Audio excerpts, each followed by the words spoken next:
Hello out there in YouTube land. This is Morris, man, and as always, I thank you guys for coming to my channel, and I appreciate the comments and the ongoing subscriptions. Today I'm going to do another special video, and as I think of things, I try to post short videos as far as I think this might be helpful to the beginner or even the intermediate guitar player. Because there are a lot of things when it comes to music study that they don't teach you, and you kind of figure it out yourself, or you just continuously, aimlessly go through trying to figure out things that you never can get a handle on. And I ran across a gentleman in Chicago when I was living out there by the name of Frank from the Conservatory of Music. And prior to meeting Frank, I had been studying guitar off and on for several years, and I kept quitting because I kept running to the same type of teaching, meaning that they want to force me to play stuff or learn stuff that I would never use. And I'm like, what is the purpose of this? And the purpose supposedly was, you can't play the stuff off the radio until you can play this stuff, which is absolutely false. They could take you right to radio land from day one. And that's what I kept running into until I met Frank. And I thank God for meeting Frank, because Frank opened up the door for me. And within a matter of, I'd say 3 weeks, I kid you not. Prior to that, I couldn't read music, but 3 weeks after meeting Frank and his teaching, and I only actually went to one session, because it was kind of expensive. But 3 weeks later, I was able to read, He showed me something very simple, and it makes sense that nobody ever taught me. So throughout, the time or period, I'm going to, put together little videos that I think, hey, this might help the new guy because he don't know what he doesn't know. And this video is entitled, Learning How to Approach Reading Sheet Music for Rhythm Guitar Players, Reading Charts. Because basically that's all we need to learn. It's just the charts. Unless we're doing the lead line or there's a solo in there that you can't pick up by ear. But I'm going to attempt to try to, share some information with you that might be very helpful. So the first one is this. When I first was attempting to try to read sheet music before I met Frank, I followed the chart. That's in the book. You see these little, probably not, but these little chord charts over, the lead lines. And almost 100% of them are in first position. But most of the songs that you hear off the radio, with the exception of folk, bluegrass, and country western music, is not in first position. So those chord inversions are not correct as far as the recording, because most of us like to believe that when you get to sheet music, you're going to play the record, the song, to the letter. No, you have to kind of tweak it, and I give you a good example of that.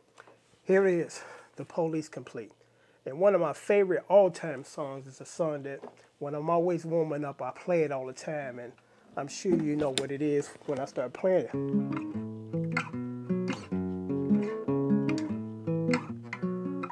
Message in the Bottle. And that's exactly how Andy Summers on the recording plays it. But according to the sheet music, this is how you're supposed to play it, or this is how it reads.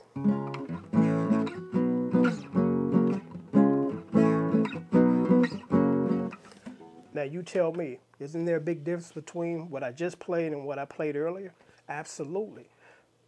Unfortunately, sometimes the sheet music is not detailed, because the artist might have a certain way of playing it, meaning inversion versus the standard sheet music. Now, you can buy, and it's very hard to find, it's very expensive. It says the complete transcription. And what that means is this. It plays, or it's tabulated to the letter from the record. If there's a guy in the background clapping, it's actually showing up in here. If there's a guy playing a harmonica in the background, it shows up here. It gives you every instrument and what it's doing in this book. I personally believe that this should be the standard for sheet music.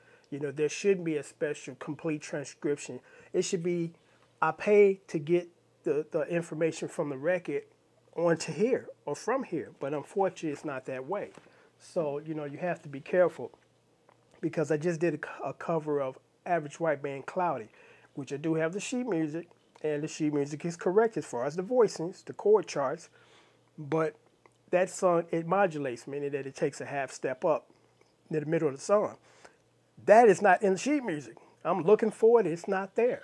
So unfortunately, they don't put a lot of effort into the sheet music because there's like a tier, and the first information or thing on the tier is the recordings, selling the records or the CDs. That's the most important thing in the music industry. Sheet music is like down there on number 4, somewhere down the bottom. So unfortunately, they don't give it the same kind of attention as you going out and purchasing the CD. And I think I mentioned in my other video, actually I did, I mentioned it here, I ran into a lot of sheet music that was not in the key of the recording. And I'm like, why is that? Because it doesn't make any sense, because I'm going to tell you, how you develop your ear is listening to the recording and trying to play along, because playing along is your first band. You know, you're actually sitting here with the record and you playing along with it. That's your first band. And then when you get good enough, you go out there and form a band and you play the music. But again, I was trying to find out why the sheet music is not like in the key of the song. So I actually called Harold Leonard and I asked him, I said, why isn't it in the same key? And they gave me a scenario that kind of made sense, but still not beneficial to the consumer. And it's just an example for unique situations like Steely Dan. Their stuff is pretty complicated. They use very exotic chords, a lot of movement in their songs. They're not a 3-chord song group. So you might need, for the beginner, a modification, and that's what they claim they do. Well, they figure it's too tough for the guy that's trying to play, so we put it in another key where there's not a lot of weird chords, and you know, we print it, or we press it. But I told the gentleman on the phone, I said, well, I think if you took a survey as far as, do the consumer want the song in the right key so they can attempt to play with it and develop their ear, or do they want someone to water it down for them in a different key and they can't play along with the record? And this is the request that I have for you subscribers. You tell me what you think you would like, you know, because me personally, when I buy sheet music, I want it in the key of the song regardless of how many difficult chords in it, because I can figure that out and make me a better guitar player. Or do you want someone to water it down for you, put it in a different key, and you can't match up or show any type of accuracy in your playing with the record because you can't play along because it's in a different key? So please leave me a comment and let me know which one is more important to you, getting sheet music in the right key or getting something easy in a different key that you can't play along with the record. Because I'm quite confident that I believe that the majority of you guys want something in the same key, you know, because it defeats the purpose if you can't play along with the record and develop your ear. Because again, that's where your ear gets developed, by sitting down with a record or CD these days and playing, you know, and keep playing until you get it right, until you can start to hear it, you know. So that's, you know, my request for you guys. Send me a comment and let me know if what's more important to you. You know, having it in the same key and trying to figure it out on your own if it's tough, or having it in a different key and you can't even play along with the record. Because I would say 70% of the song books that I have, they're in different keys. And the rationale is it's too hard, so we make it easy. Now that might be, again, the case in Steely Dan's situation, but I've got songs over there that are very simple, but they're still in a different key. You know, there's no diminished chords, augmented chords, anything. They're just major, minor, minor 7s, minor 9s, or, you know, that's it. So I don't understand why, you know, they still do that, because I think sometimes it's more of a corporate decision versus a logical decision. And those are two entirely different animals, you know, as far as corporate and logical. Because as far as the song Cloudy that I did, I think the reason why they didn't add the modulation, because it required an extra page in the book, and that costs money. So they call themselves being cheap or cutting corners and just giving you the beginning and let you try to figure out the rest. Now, for me, it wasn't that difficult. It was just a pain in the butt to do it, because I had to sit down, take a piece of paper, and lower everything, or should I say raise everything, all the chords in the chorus. But, you know, I can do that. But for the beginner, you know, it's a little discouraging that, you know, they flipping the pages and that page they're looking for is not there. So, you know, again, a lot of times it's a corporate decision. It's not a logical decision, which is two different animals. So I'm signing off now, and as I think about things that might be helpful to you guys, you know, I'll post a video.